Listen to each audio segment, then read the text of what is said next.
Hi guys, you're welcome. Today we are going to consider angular displacement. Let's consider a body performing a circular motion.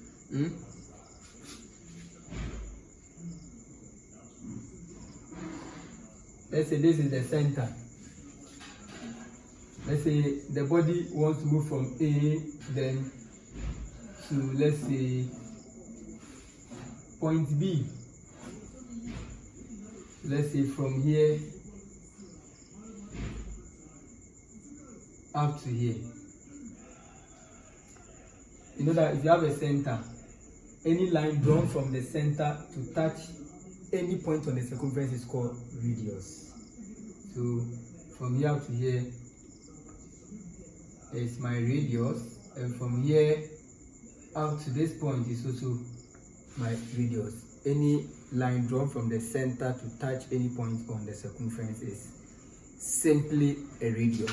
And now considering the fact that the body is moving from A towards point B, and now as the body is moving from A to B, there is an angle described by the body as it moves along the curved path, and the angle described by the body is the angle theta.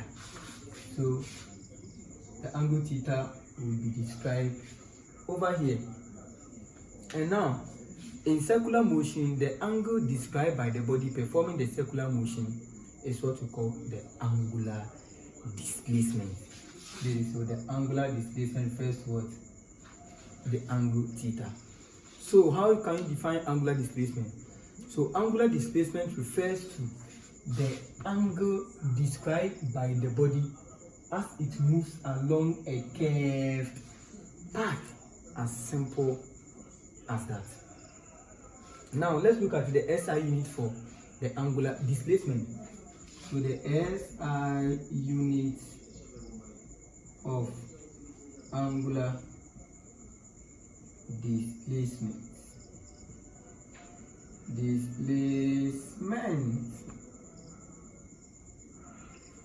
So now the SI unit for the angular displacement is radian, or most people will say it rad. Please, they are the same. So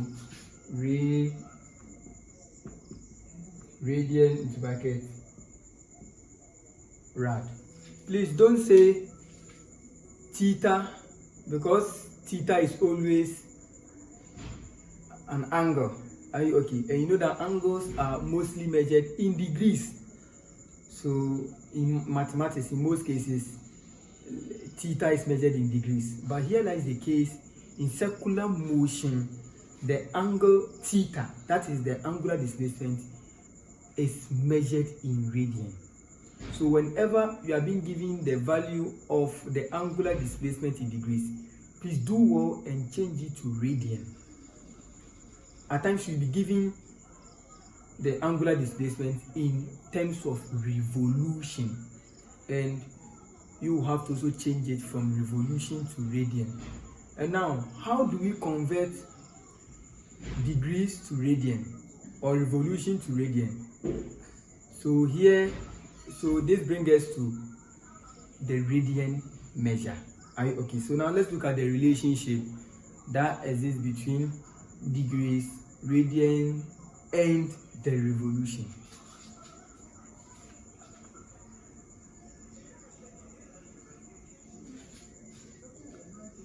Now, when you have a complete circle, the total angle described by a body as it completes one revolution or one cycle is 360 degrees. That is the total angle of a circle, which is the 360 degrees. And you know that the total distance traveled by a body along a circle is termed as circumference. And circumference is given by the formula circumference is equal to 2 pi r. I hope you remember all these in mathematics. So let's apply them over here. Now, the total angle of a circle is for 360 degrees.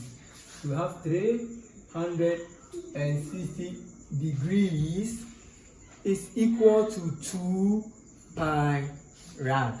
That is 2 pi rad. This is one of the relationship that connects degrees and radian. Please, are you okay? This is not true and false. So it's more or less like total angle is equal to the circumference. 2 pi r, just add AD to your rad. Now, when you divide both sides by 2, if you divide here by 2, so let's say this is one relationship.